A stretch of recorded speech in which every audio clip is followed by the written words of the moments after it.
আসসালামু আলাইকুম। আশা করি আল্লাহ তাআলার অশেষ রহমতে আপনারা সবাই ভালো আছেন। আমরাও আলহামদুলিল্লাহ ভালো আছি। নতুন আরেকটি ভিডিওতে আপনাদের সবাইকে স্বাগত জানাচ্ছি। আমার গাছে যে লাউটা হয়েছিল সেই লাউটা একটু বড় হয়েছে, তো আপনাদের সাথে একটু শেয়ার করলাম। আর আজকেও সন্ধ্যার পর থেকে ভিডিওটা শুরু করেছি। আর এখন একটা মিষ্টি তৈরি করব। তো এই মিষ্টিটা গুঁড়া দুধ দিয়ে তৈরি করে, আর এটাকে গুঁড়া দুধের সন্দেশ বলে। আর আমার বাচ্চারা এই সন্দেশটা খেতে খুবই বেশি পছন্দ করে, তো আমার বাচ্চাদের জন্যই তৈরি করে দিব সন্দেশটা। তো প্রথমে আমি তরল দুধটা দিয়ে দিলাম। তরল দুধটা দিয়ে তারপর আমি চিনিটাও দিয়ে দিলাম। দিয়ে খুব ভালোভাবে নাড়াচাড়া করে আমি চিনিটা গলিয়ে নিব। তো এখন আমি ঘিটাও দিয়ে দিলাম।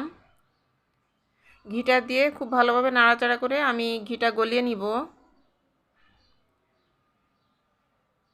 নিয়ে তারপর আমি এর মধ্যে গুঁড়া দুধটা দিয়ে দিব। তো খুবই সহজ এবং সিম্পলভাবে কিন্তু এই মিষ্টিটা তৈরি করে। তো এই মিষ্টিটা খেতে কিন্তু খুবই মজা হয়, আর আমার বাচ্চারা খুবই পছন্দ করে এই মিষ্টিটা খেতে।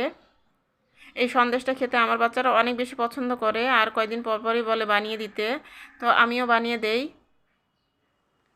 তো এই যে আমি এখন গুঁড়া দুধটা দিয়ে খুব ভালোভাবে নাড়াচাড়া করে সব কিছু একসাথে মিশিয়ে নিব। তো এটা নাড়াচাড়া দিয়ে তারপরে যখন একদম ঘন আঠালো হয়ে যাবে তারপরে আমি নামিয়ে নিব। তো এই যে দেখুন অনেকটা আঠালো কিন্তু হয়ে এসেছে। আর এখন আমি কিন্তু এটা নামিয়ে নিব। আমার হয়ে গেছে মিষ্টিটা বানানো। তো আমি একটা ছোট ট্রের মধ্যে একটু ঘি দিয়ে খুব ভালোভাবে মেখে নিব। তো মেখে নিয়ে তারপরে এই যে মিষ্টির ডোটা আমি এই ট্রের মধ্যে এখন ছড়িয়ে দিব। তো এই মিষ্টির ডোটা আমি খুব ভালোভাবে ছড়িয়ে দিয়েছি। ছড়িয়ে দিয়ে তারপরে আমি কিছুক্ষণ পর একটু ঠান্ডা হলে তারপরে কেটে নিব সাইজ মতো, আর কি যে যেরকম সাইজ পছন্দ করে সেরকম সাইজের আমি কেটে নিব।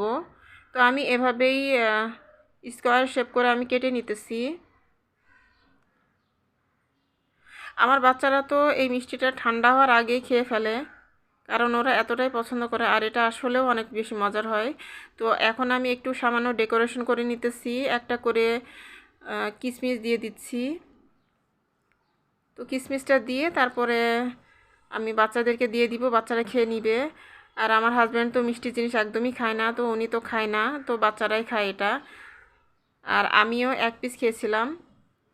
আর আমার বাচ্চারা কিন্তু সাথে সাথেই প্রায় খেয়ে ফেলেছে সব মিষ্টি।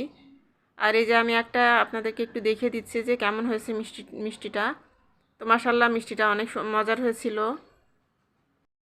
মিষ্টি তৈরি করে বাচ্চাদেরকে দিয়ে তারপরে আমি রাতের জন্য রান্নাটাও করে নিব। তো এই তো আমি কিচেনে চলে এসেছি, আর এখন আমি এই যে রাতের জন্য রান্নাটাও বসিয়ে দিতেছি। তো প্রথমে আমি পাঙ্গাস মাছ ভেজে নিতেছি। আর আজকেও পাঙ্গাস মাছের ঝোল করব। যেহেতু বাচ্চারা এই মাছটা পছন্দ করে, এই মাছে একটু কাটা কম থাকে, তো তার জন্য বাচ্চাদের জন্য আমি এটা রান্না করি, না হলে মুরগির মাংস। তো এই দুইটা জিনিসই বাচ্চাদের জন্য বেশি রান্না করা হয়। তো বাচ্চাদের জন্য পাঙ্গাস মাছটা রান্না করে নিব, আর পালং শাক দিয়ে ইলিশ মাছের মাথা দিয়ে রান্না করব, আর পেঁপে দিয়ে চিংড়ি মাছ দিয়ে ভাজি। তো ওটা তো আমি বসিয়ে দিয়েছি, ভাজিটা এক চুলায় হচ্ছে। আর পাশের চুলায় আমি এখন এই যে পালং শাকের তরকারিটা আগে বসিয়ে দিব। তো পালং শাকের তরকারিটার জন্য আমি এই যে পেঁয়াজ, কাঁচামরিচ, তারপরে আদা বাটা, রসুন বাটা, লবণ, হলুদ, জিরার গুঁড়া, তো এসব কিছু দিয়ে দিলাম।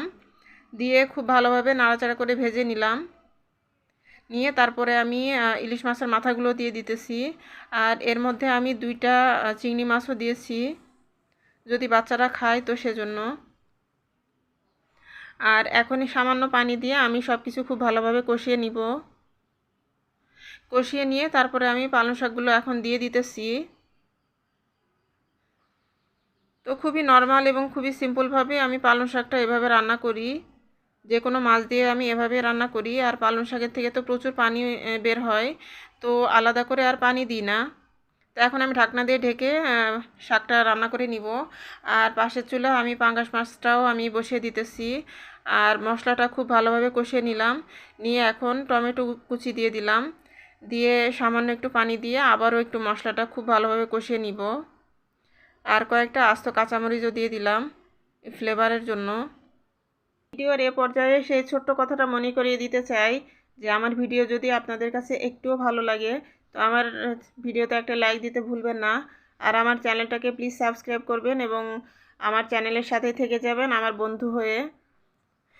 তো পালং শাকের মধ্যে ধনিয়া পাতা দিয়ে তারপরে নামিয়ে নিলাম। আর এই যে আমার পাঙ্গাস মাছের ঝোলটাও হয়ে গেছে, তো আমি এটার মধ্যেও ধনিয়া পাতা দিয়ে তারপরে নামিয়ে নিব। আর আমার হাজব্যান্ড যেহেতু পাঙ্গাস মাছ খায় না, তো আমার হাজব্যান্ডের জন্য আলাদা করে এক পিস কাতলা মাছ আমি ভুনা করে নিব। তো সেটা আমি পাশের চুলায় কিন্তু বসিয়ে দিয়েছি। আর এখানে যে আমার এই রান্নাগুলো সব হয়ে গিয়েছে, তো আমি এগুলো টেবিলে দিয়ে দিয়েছি। পাঙ্গাস মাছের ঝোল, তারপরে ডাল, চিংড়ি মাছ দিয়ে পেঁপে দিয়ে ভাজি, আর পালং শাক দিয়ে ইলিশ মাছের মাথা দিয়ে। তো এই তো 4টা তরকারি আমি রান্না করে নিয়েছি। আর আমার হাজব্যান্ডের জন্য এক পিস কাতলা মাছ, সেটা তো চুলায় বসানো আছে, তো সেটা হয়ে গেলে তারপরে সেটাও আমি টেবিলে নিয়ে চলে আসব। তো এই তো আমার রান্নাবান্না, আজকে রাত্রের রান্নাবান্না সব কিছু টেবিলে আমি দিয়ে দিয়েছি। আর একটু পরে আমরা খাওয়া দাওয়া করে নিব। তো আজকের ভিডিও এতটুকুই ছিল। তো আমার ভিডিওতে একটা লাইক দিয়ে দিবেন প্লিজ। আর আপনারা সবাই ভালো থাকুন, সুস্থ থাকুন। তো এই কামনা করে আজকের মতো এখান থেকে বিদায় নিচ্ছি। আর এই যে এখানে আমার হাজব্যান্ডের জন্য সেই কাতলা মাছটা আমি রান্না করে নিতেছি, এটাও আমি নিয়ে যাব। তো আজকের মতো এখান থেকেই বিদায়। আল্লাহ হাফেজ, আসসালামু আলাইকুম।